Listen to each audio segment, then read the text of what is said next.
Okay, first of all, I would like to thank the organizers for this invitation and for organizing this wonderful conference. I just wish it was in summer, maybe next time. Now, in this presentation, I aim to employ the debate on the Jewish question that engaged Karl Marx and Bruno Bauer in the early 1840s. The title of my paper, in fact, is On the Muslim Women Question, and it refers to the Jewish question, as some of you might have understood. And I would like to employ this debate in order to clarify what I call the contemporary Muslim question, particularly the Muslim women question. I will explain why the women play a role in this discussion. Now, a brief preliminary remark here is needed. I call the Muslim women question the contemporary public debate on Muslims' integration into Western societies, a debate that has been conducted mainly based upon the presupposition of Muslims' fundamental backwardness and thus upon the demand of their assimilation into Western civilization as the condition for their integration. Within this debate, Muslim women play the role of the synecdoche for the whole of Islam, that is the part for the whole. Their clothing in particular is treated as the most evident sign of Muslims' fundamental misogyny and alien nature. Although the coordinates of this Muslim question, like in the case of the Jewish question in the 1840s, have clearly xenophobic features, the place attributed to women in this debate, I would say, disturbs the picture in more complex ways. That is because not only the right wing, but also part of the left, and also the Marxist left in Europe, has recently welcomed policies in a more or less explicit way, policies against Muslim women's clothing, claiming that they can represent the necessary measures in order to support Muslim women's liberation from the oppression they suffer. Therefore, in this presentation, I also aim to provide a critique at this level, so to engage with the arguments by part of the Marxist left, and especially feminist Marxists, particularly in France. In order to do this paper is divided into three parts, so please follow me in this. First, I will briefly reconstruct Bauer's and Marx's position on the Jewish question by showing the fundamental structure of the arguments. Secondly, I will reconstruct the mainstream position in favor of the ban of the headscarf worn by Muslim women, particularly as it is articulated in France, showing the striking similarities with Bruno Bauer's argument. And finally, I will attempt to demonstrate how the critique that Marx developed in his review of Bauer is still of great relevance today for developing an effective materialist critique of the racist elements that I think are contained in the debate on the oppression of Muslim women. Now, obviously, you will see my discussion is confined to Europe, is the context I'm more familiar with, and is confined especially to the French case. Nonetheless, I believe that this is a quite widespread discussion across the Western world. I was talking with some comrades here, and they tell me that there are very similar discussions also here in Australia. So some of these feminist themes are instrumentalized in a racist manner. Now, some elements of context. First, the quarrel between Bruno Bauer and the young Karl Marx in the early 1840s took place in the context of the debate provoked by the 1841 draft law by the King of Prussia, who proposed to re-establish special corporations for the Jews and to eliminate their right of vote, a right that they had acquired in 1812. The new anti-Jewish campaign at the beginning of the 1840s triggered great opposition and was eventually abandoned in 1847. Yet, it is important to notice that the arguments proposed, both in favor and against Jewish political rights, were motivated by moral reasons. The vision was whether or not Jews could go through a process of emancipation in terms of denationalization and education. Assimilation, thus, was the condition for full integration into the state, the latter being the universal principle in which all particular interests, as Hegel argued in the philosophy of right, shall link themselves to the state. What is worth noticing here is that the debate on citizenship for the Jews was conducted mainly in cultural, national, and religious terms, and not yet in the biologically racist terms that would be commonplace at the end of the 19th century. So it was not yet anti-Semitism, but it was in the contemporary sense, a word that will be used only around the 1860s, 1870s, but it's still Jew hatred, and there is a quite good book on this issue written by Detlef Clausen, which is precisely from Judenhass, Jew hatred to anti-Semitism. Now, in the immediate aftermath of the 1841 legal proposal on Jews' political rights, the Hegelian philosopher and Marx's one-time friend and mentor, Bruno Bauer, published two articles, the first, The Jewish Question, and the second, The Capacity of Contemporary Jews and Christians to Become Free. Both were critically reviewed by Marx in his more famous essay of 1843 on the Jewish question. Maintaining that religion is a principle of exclusion and obscurantism that goes against reason, Bauer's main argument revolves around the idea that Jews would not be able either to receive or to guarantee in their turn political emancipation or full juridical equality if they remained Jews. At the same time, a state that privileged and was based upon another religion, that is Christianity, could not by definition emancipate the Jews. By framing the problem in this way, Bauer, on the one hand, reproposed one of the widespread anti-Jewish leitmotifs, according to which Jews behaved as a separate body and therefore were inherently unable to cooperate within a non-Jewish state and to coexist with other peoples.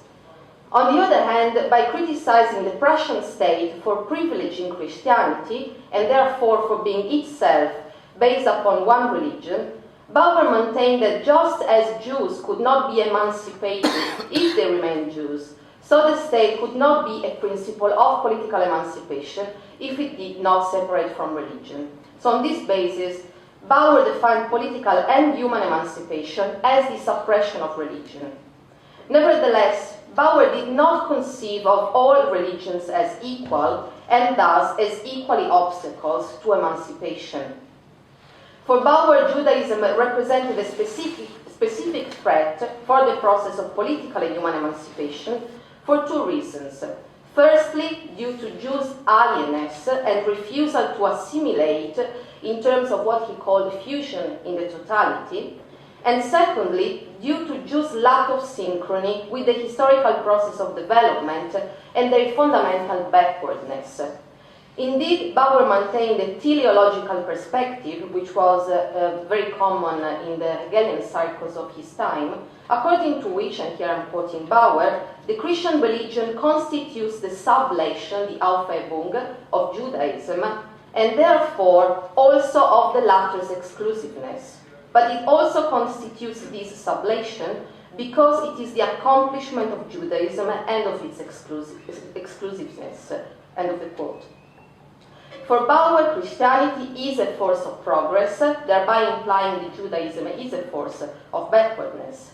However, Christianity itself, in the 18th century, for him had gone through a further process of sublation, leading to the non-religious religion of humanity, namely the Enlightenment.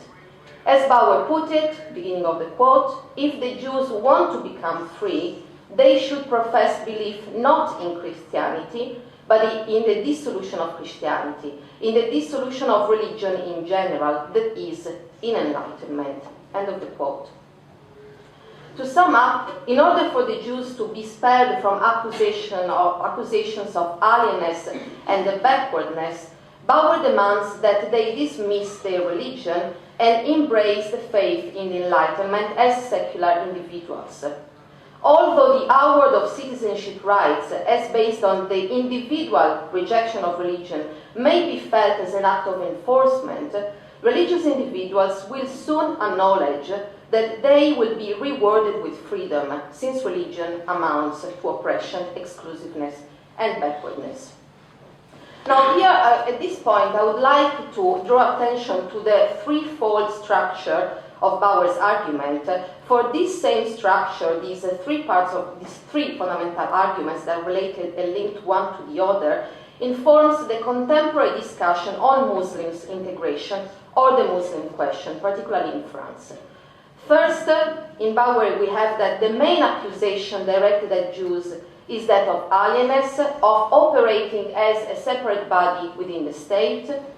Second, for Bauer, the condition for political emancipation is articulated as the demand of assimilation, understood as individual dismissal of religion.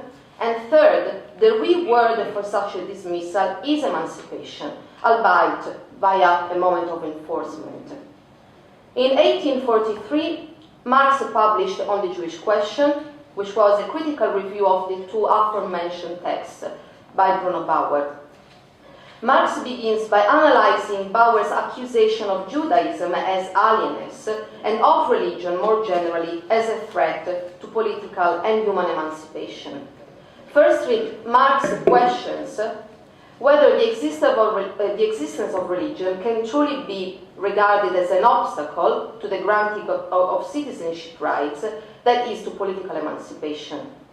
By referring to the example of North American states, where the question for Marx was authentically secular and political, to the extent to which there was neither state religion nor an official religion of the majority, Marx showed how political emancipation could historically coexist with religion in the private sphere.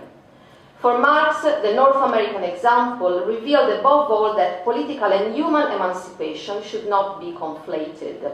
If political emancipation, that is, the separation of the state from religion and the granting of citizenship rights, could exist with religion, that is the sign of the persistence of human unfreedom, this for Marx was the proof that political and human emancipation are two separate and distinct things. Furthermore, this was the proof of the limits of political emancipation, for, in Marx's words, the state can be a free state without man being a free man. In this, Marx shared with Bauer the idea that religion is the expression of a limit. He called it in this text, in the Jewish question, the existence of a defect. However, the origin of this defect for Marx could only be sought in the nature of the state itself, since religion is not the cause, but he calls it here only the manifestation of secular narrowness. By relieving religion from the accusation of being a threat to political emancipation, Marx was questioning the very foundation upon which Bauer's argument was based. That is, the idea that the maintenance of Judaism was the obstacle to the obtainment of political rights and the threat for a secular state. Further, even though Marx regards religion as a limit, it is not the cause, but only the manifestation of such a limit. The problem of Bauer's argument, thus, was that he questioned only the religious state, but not the state as such. Developing his critique of the political state as the instantiation of abstract universality and of civil society, as the place where the particularities are concretely preserved, Marx argued that individuals can be politically emancipated, namely participate in the illusory universality of the state, without being humanly emancipated, namely without being liberated from the need of religion. Since Marx dismantled the very presupposition upon which Bauer's first line of argument was based, that is the idea that Judaism was guilty of alienness and backwardness, he could effectively question Bauer's second argument, according to which the individual dismissal of religion is the condition for political and human emancipation. By showing that religion was not the cause, but the epiphenomenon of the lack of human emancipation, what had to be uncovered were the secular restrictions, or material conditions that created the need for religion. Finally, Marx provided formidable insights for questioning the idea that liberation can be the result of an act of enforcement in the way of the suppression of religion. For Marx, the real question to ask was not if the Jews had the right to ask the state to give them rights, a la Bauer, but if the standpoint, I'm quoting Marx, if the standpoint of political emancipation gives the right to demand from the Jew the abolition of Judaism and from men the abolition of religion. If the state entitles itself to demand the individual suppression of religion, that is to claim to enforce liberation, that is because violence it is at the heart of the constitution of the political state itself.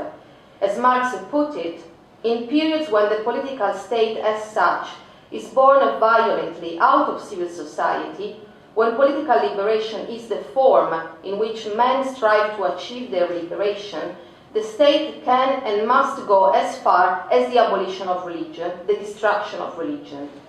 But it can do so only in the same way that it proceeds to the abolition of private property. End of the quote. The state can claim to suppress all particularities, like religion and private property, only by entering into contradiction with itself, for those particularities are maintained in civil society as the very presupposition upon which the state is based. Now, once I provided with you with this very brief sketch of the two positions, Bauer's and Marx's critique, in this following part, I will attempt to show how the contemporary debate on Muslims' integration presents us with some of the fundamental coordinates of the Bauer and Marx quarrel.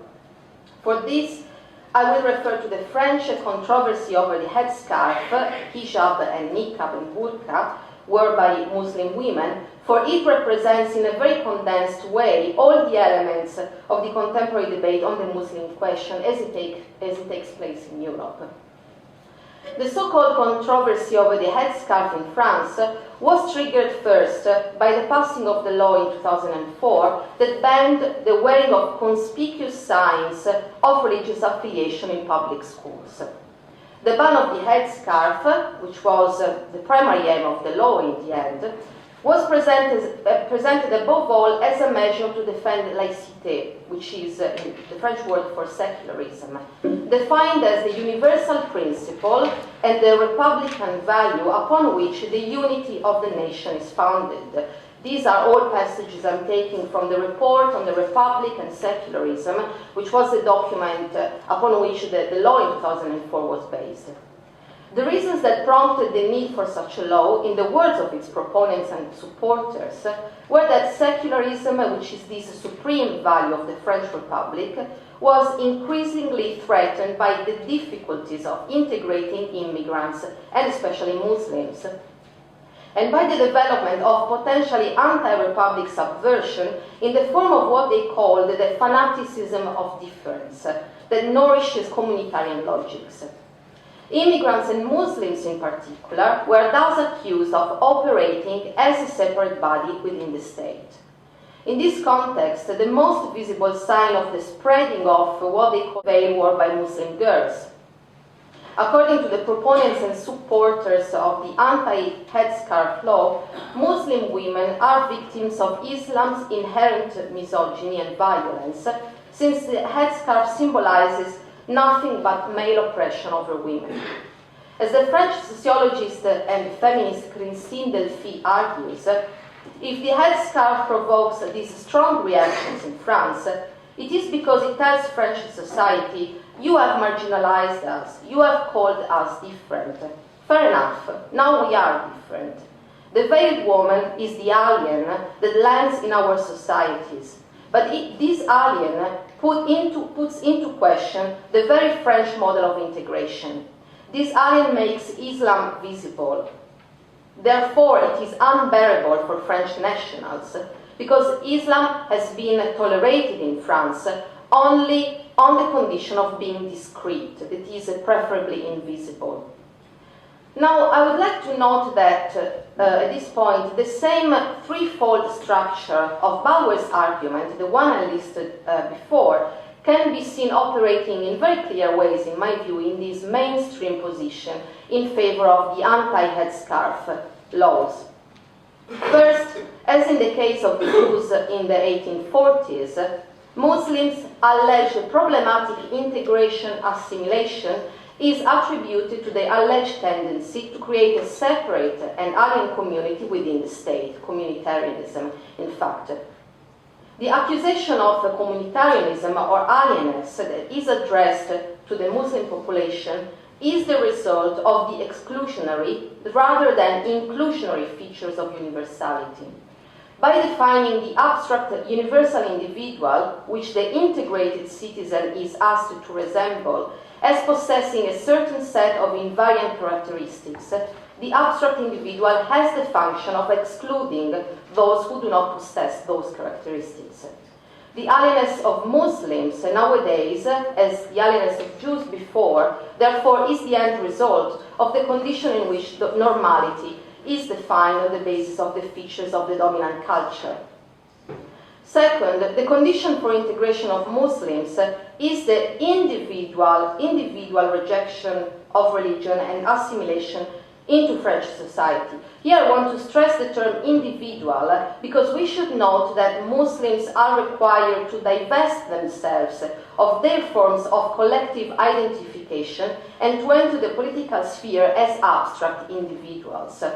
Now, what is, I think, also important here to notice is that in this way, not only forms of collective emancipation, but also forms of intervention at the structural level to relieve the problems of integration are entirely taken out of the picture.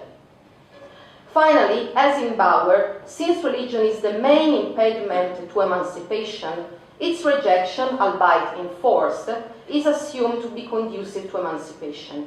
Likewise, since the headscarf is assumed to symbolize the oppression enacted by Islam, specifically against women, the enforced unveiling of Muslim girls is presented as conducive to their emancipation.